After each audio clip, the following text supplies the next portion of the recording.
But what more do we have for you? Well, the situation on the Plateau is still causing a lot of concern. Some of the attacks that we saw yesterday, the videos making the rounds, were quite depressing, I must say. You see just an individual being attacked by a mob, being left for dead. Lots of residents, particularly around the metropolis, didn't quite know what to do, closed their shops, ran inside. The students in Unijust particularly calling for help. It was chaotic on social media yesterday, with students asking, please, we need help. Come get us out of this place. Some of them tried to, sing and chant solidarity forever, but they were scared because they didn't know what was going to happen. So we're going to be speaking with our correspondent, Percy Dabang, to walk us through what the situation is like, what exactly happened, who is responsible for some of these issues, and what they hope that the visit of the president will solve.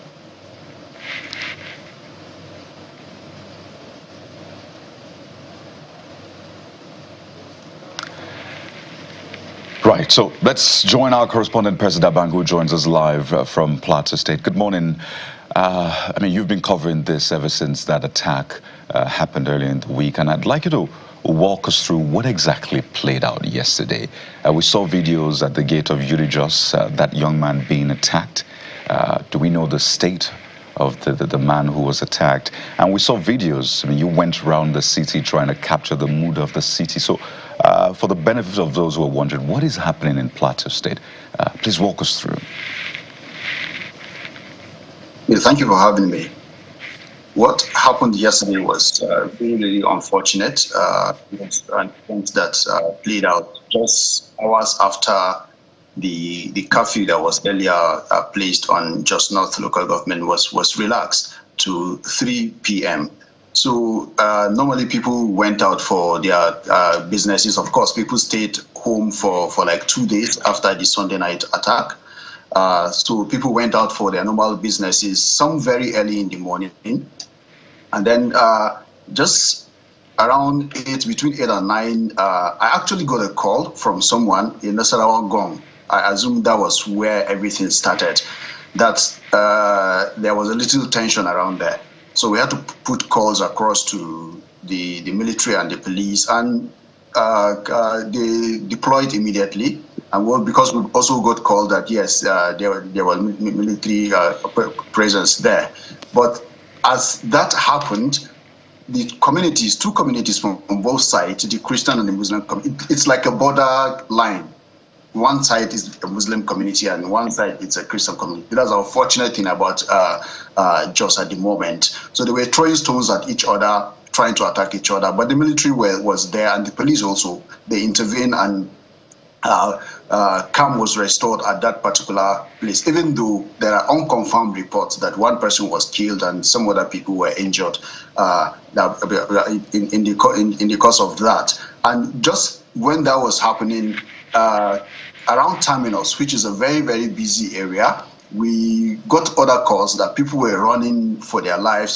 Some were running to close up their shops and all that. And I put a call through to the police, and what they said was it was actually hoodlums who planned to attack people in the market and also loot their shops. And he also, the police people, public relations officer, also confirmed to me that some people's bags were snatched. One woman, 100,000 naira was snatched from one woman who went to the market to do business.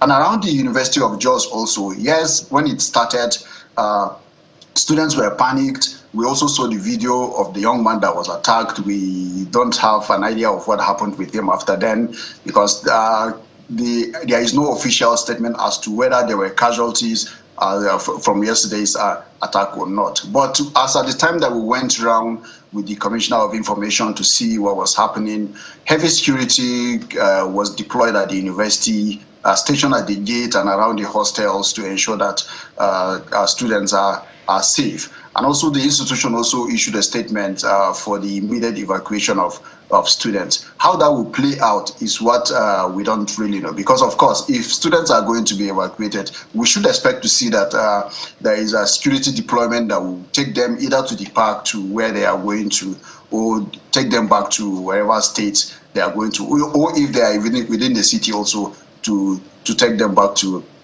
where they are going to. One thing that the state government and the security also did yesterday, what I saw was they were going around to see people that were stranded in particular spots, and then conveying them back to where they were supposed to go, because some people went to the market and then they got stuck there. So security and the government officials were going around because I know the commissioner picked some women in her van to take them back to their destination, because at that moment there was no route they could follow that would be safe for them to go to where they were going to. So it was actually an unfortunate incident. But around between one upward, everywhere became calm. In some places, of course, businesses were like Angorukuba, where the whole thing started on Sunday night.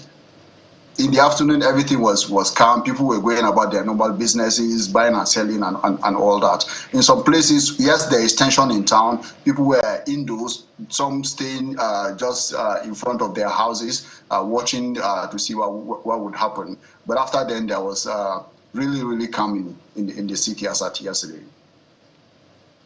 So, Percy, we hear that Anguan Rukuba in Jos North local government prior to this time was a relatively safe place in Jos and was removed from the attacks that we would have usually seen in Basa, Riyom, and Barikin Ladi. So, from your perspective as a reporter, what do you think upset this norm of peace that had shaped, relations in Angua Rukuba? Okay, so what you should know is recently, just some few years back, the kind of attacks that we've been seeing on the plateau is mostly in the outskirts, in some rural communities where attackers come in, attack people, kill, and then maybe cut away with some things and then leave. It's outside the usual, what we used to know as the Jos crisis, which is tagged as religious. When it started in 2001, and some years after, Angorukuba was one of the hottest places. Angorukuba, Nasarawa, Angorogua, and all that. They were one of the hottest places. Whenever anything like that happened, you see a lot of concentration and a lot of casualties around those places. But what happened on Sunday was really, really surprising, because prior to that place has been very, very peaceful. If you go there, you will see both Muslim and Christian interrelating, doing businesses together. On that night, on the night that attack happened, there were Muslim traders that were selling around there. I saw a video of a Muslim trader that was narrating how some Christian family shielded him, kept him in their home until morning before they took him to his destination. So it has been relatively peaceful. It has been very, very quiet, and it has been a very, very busy place. Coupled with the fact that it was a Sunday and also a Palm Sunday, so people were just out having their normal businesses, relaxing and all that. And then this unfortunate thing happened. As to who the attackers are, nobody knows up till now. Even though the police yesterday said they arrested someone wearing the military vest and carrying a fake ID card of the Nigerian military school.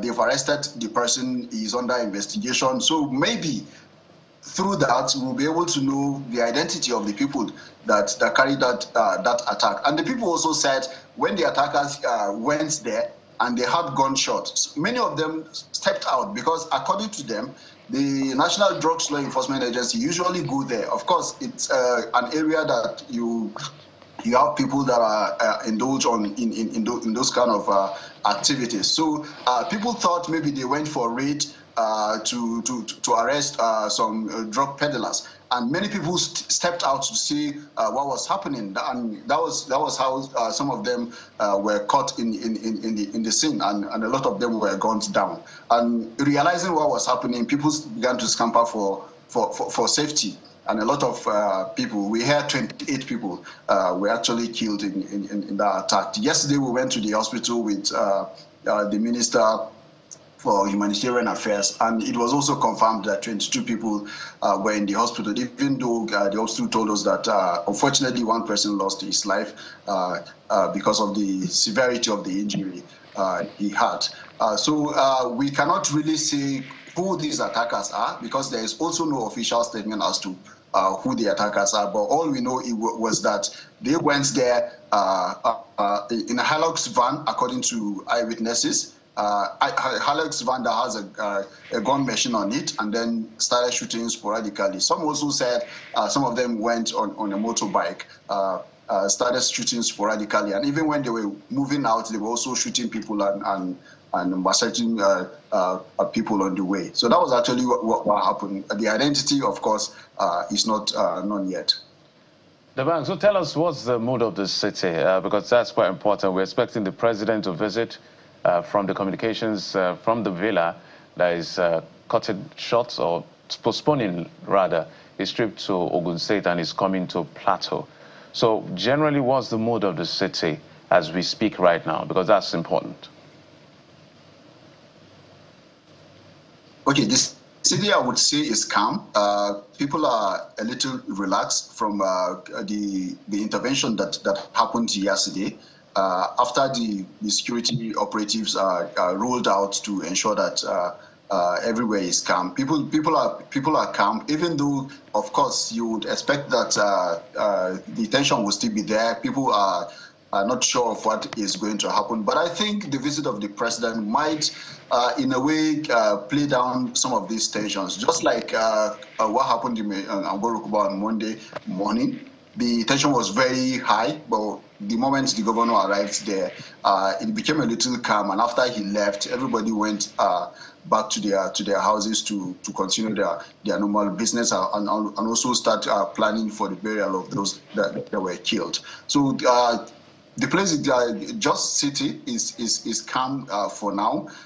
There are still presence of security out there to ensure that to consolidate on the calm that was restored yesterday. So people will be expecting to have some kind of reassurances from the president, and also more deployment of security in some areas. Because if you talk to some of the security personnel off camera, they would tell you their number is limited to cover all these places that people expect them to cover. Right. But they are doing their best to see that calm is restored and also maintained.